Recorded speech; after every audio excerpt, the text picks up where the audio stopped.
اذا اشوف شيء حلو ويعجبني بسرعة اصور لكم اياه حتى شنو انتم تشوفوه، لان المكان رائع. هي اناناس لو منظر غروب لو شنو القصة.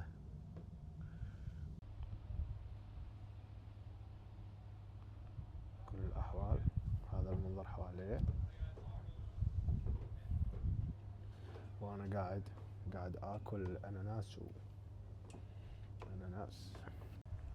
يا هلا بيكم اعزائي المشاهدين من قمة من قمم العاصمة النرويجية اوسلو.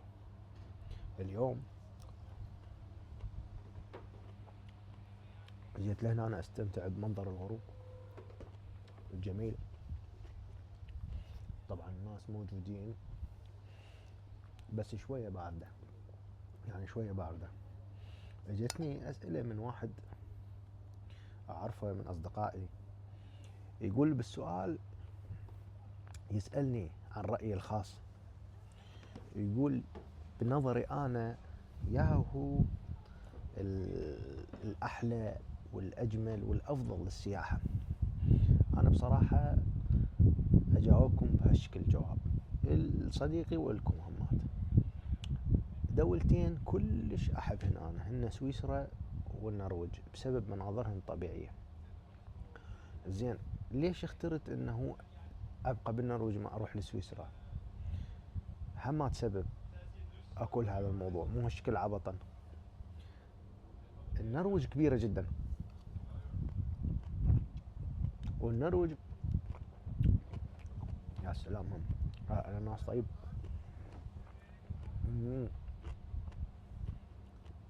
النرويج تدمج بين البحر ملوحة المي والأنهر، فبها أسماك سلمون، بها طبيعة خلابة ما موجود من هاي الطبيعة بأي مكان بالدنيا. إذا تروحون يعني وين ما تروحون راح تلقون هاي الطبيعة غير. بصراحة أقول لكم إياها طبيعتها يعني مو طبيعية، يعني حتى بنظري أنا تسبق شو اسمه سويسرا. الشغلة الأخرى سويسرا جدا غالية بسبب هروب رؤوس الأموال من كل أنحاء العالم إلى سويسرا. ليش؟ لأن سويسرا هي جنة المال يصحوا لها. رؤوس الأموال يروحون إلى سويسرا حتى يتهربون من الضرائب وهواية أمور. فالتجار هناك مغلين المعيشة على الشعب لأنه الموجودين كلهم أغنياء، فيجوها سواح همات بسبب اسمها فتكون غالية جدا. يعني صدق بها مناظر طبيعية، لكن هاي المناظر الطبيعية أنا أقدر ألقاها نفسها وين؟ بالنرويج بأسعار أقل هواية، والبلد كبير جدا وكل السكان هم 5 مليون. فتخيلوا، والسواح دائما ينجذبون لوين؟ للمكان اللي له اسم، اللي كل الناس يعرفوه، ما يروحون المكان ما معروف. زين، فهذا الشيء من الاشياء اللي انا اريد اذكر لكم اياها. تذكروا اذا اجيتوا للنرويج راح تنعمون بشغله انه ماكو هواي ناس، قليلين الناس، راح تشوفون انه الله براحتنا نمشي، ما حد يأذينا، ماكو مشاكل. عرفتوا علي شلون؟ زين، ذولاك همات هسه قاعد يصورون بنفس الوقت اللي انا اصور، هذول اكو قاعد يصورون فيلم مدري فيديو ما اعرف شو قاعد يصورون هناك. حلو، فيلم يمكن.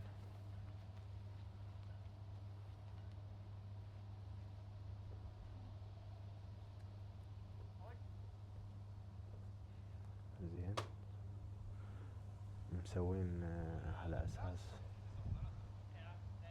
شوفوا تصوير على اثناء الغروب بكل الاحوال. ما اريد ازعجهم، انا جاي احكي بصوت ناصع على مود لا اخرب عليهم الفيلم. بس بكل الاحوال لازم انتم اذا صارت لكم فرصة تزورون البلدين سويسرا والنرويج وتقيمون. لكن بالنسبة لي انا قيمت وخلصت. النرويج اعطيها نمبر 1 ونمبر 2 اعطي لسويسرا. هو اكو مناطق ثانية همات احب ان اكون بيها، لكن هذني الدولتين يعني رهيبات بس أنا أقول لكم الأشهر اللي كلش واحد يقدر يستمتع بيها هي من شهر 5 إلى شهر 9. 9 أكثر شي، لأنه بعد تصير الدنيا باردة، كلش تصير الدنيا باردة بالدولتين همات. بس اكو ناس تحب الثلوج والتزلج على الثلوج فيجون بغض النظر. زين، هسه راح اخذ لكم فيديو، راح اصوره، راح اكون خلف الكاميرا وتشوفون. بس لا تنسون المتابعة واللايك وشغلوا الجرس ودزوا لاصدقائكم وشاركوني بالتعليقات، كتبوا لي تعليقاتكم بالنسبة للنرويج، بالنسبة لسويسرا.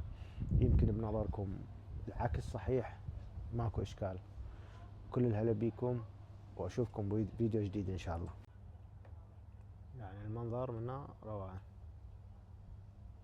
زين، كل الاحوال حبيت تستمتعون معي بالالوان الجميلة اللي سببها الغروب، غروب الشمس. وهنا قاعد يصورون فيلم جماعة، شوفوا